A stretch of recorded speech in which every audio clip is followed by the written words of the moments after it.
There's an argument to be made when it comes to the Zombie Chronicles maps on if they're improvements to the originals.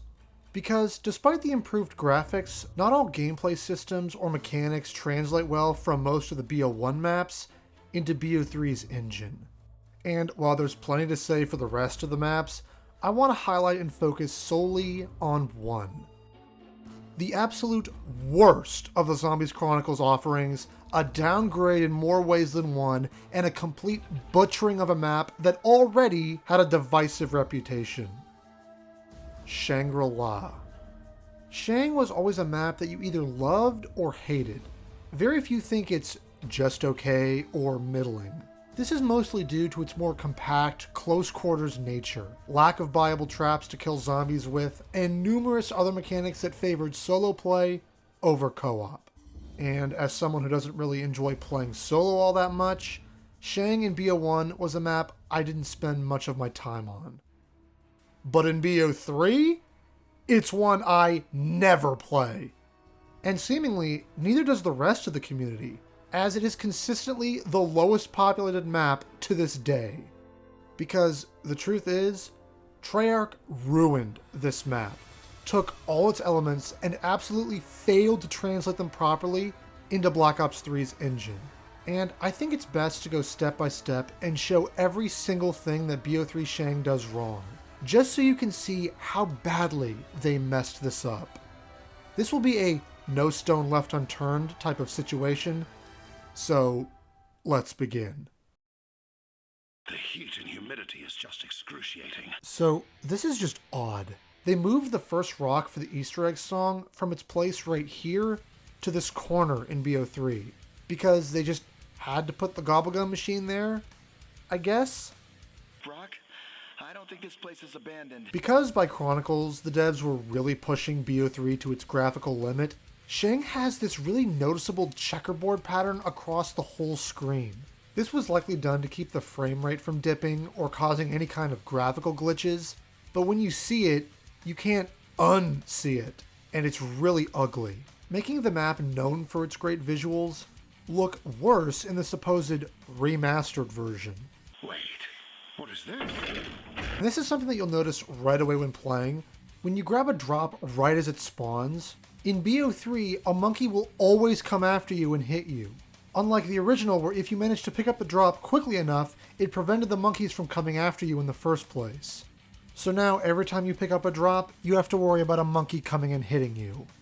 But don't worry, we'll come back to the monkeys as they have even more issues in BO3. What the hell was that? Why is the sky dark? Now, Henry discussed this topic before in the big BO3 video, but the fact that none of the wall weapons from the original are here is very lame. And this goes for a majority of the Chronicles maps, which is even more confusing when you realize the M14, Olympia, AK-74U, and M16 are in the game. So why not just put them on the walls in their original places? And speaking of missing wall weapons, Take your shoes off and hand me your socks. the spike moors are completely gone and replaced with the garbage trip mines.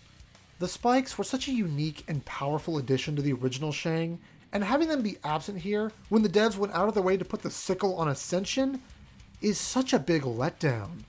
And also when it comes to the Easter egg step that involves the trip mines. Now it makes no sense because they don't even plug the holes with the bamboo anymore. They could have at least made a bamboo trip mine, like the donuts and cakes on Shadows, because the trip mines by themselves suck. And you can't place more than 2 anymore. Which, when you have a map designed around camping, not letting you build up a reserve of mines, that's lame. A waterfall. We must be close. One of the more interesting elements of the OG Shang was the water release, which in BO3 doesn't even work. If you try to press the button to knock the zombies down, you will absolutely get annihilated in this game. The water trap just doesn't do what it's supposed to. And the increased zombie hit speed in this game only makes the entire experience worse, as when you have a BO1 map with BO3 AI and these cracked out spawn rates and hit speeds with no shield, it makes the map feel like ass. Which leads into the next problem. I can still hear the zombies outside. I swear you move slower in the water and mud in BO3. Just look. It really feels like you do. And add on to that faster zombie hit speed, no downtime in between hits, and you can get insta-downed like nobody's business. We are stuck behind some kind of mechanism. The original made it a big point to have two distinctive fast travels on either side of the map. That way the players could congregate to these areas to make quick getaways. Now, because of things like In Plain Sight and Anywhere But Here, they're made almost irrelevant. I could count on one hand the amount of times I've used the minecart or water slide in the BO3 version. But in BO1, it would have been countless times. Come on.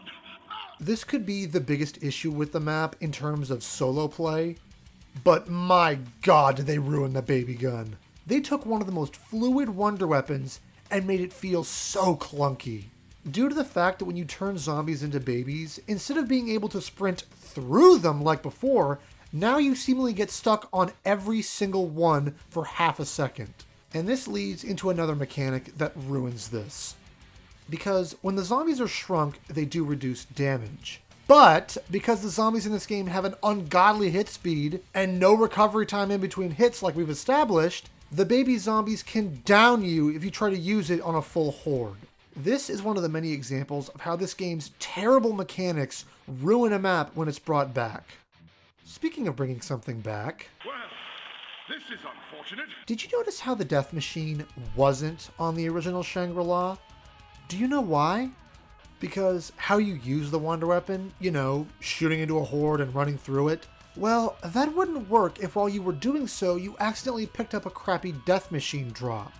This, apparently, is something that the BO3 devs either didn't think of or realize when porting the map to this game. Now, the wonder weapon is a gamble as you can run into a death machine and the time it takes for you to pull it out and put it away can get you killed. Once again, because of the hit speed of the zombies. Absolutely brain-dead decision. But that isn't the only issue that comes from trying to use the wonder weapon. Well, we lucked out on that. Because now we come to the PhD problem. Or rather, the replacing of PhD as a perk for Widow's Wine. Widow's Wine does not fit well on almost half of the Chronicles maps. On Kino, the Novas can just hit through them. On Moon, they break the glass if you get hit. And here, my goodness, they just break everything. Firstly, if you have Widow's Wine and try to use the wonder weapon, the baby zombies can trigger the Widow's explosion and get you stuck running through the horde. So players will have to just avoid using the perk entirely if they get the baby gun, making the most close quarters map even worse to play. Second, and most annoying, the monkeys that steal your drops also come for the Widow's Wine drops too. So trying to use the perk without the wonder weapon is made even more tedious as the map's mechanics absolutely don't jive with this perk whatsoever. And with how often you're grabbing the spider drops, constantly having monkeys hit you or potentially getting stuck on isn't worth the hassle. But all this Widow's Wine replacing PhD problem makes you realize something even more embarrassing. We should get the hell out of here while we have the chance. You see, in the original, there are these water geysers that shoot you up from the underground if you stand on them for a few seconds. But they're also used for you to drop down to the lower part of the map. Here is where BO3 completely screws this up. The original had a very important mechanic built into them, where if you landed on the geyser from above, you took no fall damage. Think the pink mattresses from Die Rise. Now, in BO3, you get no fall damage reduction at all. And because PhD isn't a perk, if you try to just play the map like the original and drop down to escape being killed, you will get downed by the fall damage that isn't supposed to be there. My god, these devs absolutely had no idea what they were doing. They absolutely ruined this map. It's like every little thing just stacks onto itself and makes the whole experience collapse. This is why BO3 Shang is bottom tier. This is why no one plays it. Because even for those that didn't realize all these issues, they absolutely affect gameplay so much that it just turned the whole community away from BO3 Shang. This is the prime example of how not to port a map. And just because you have pretty textures doesn't make up for bad gameplay.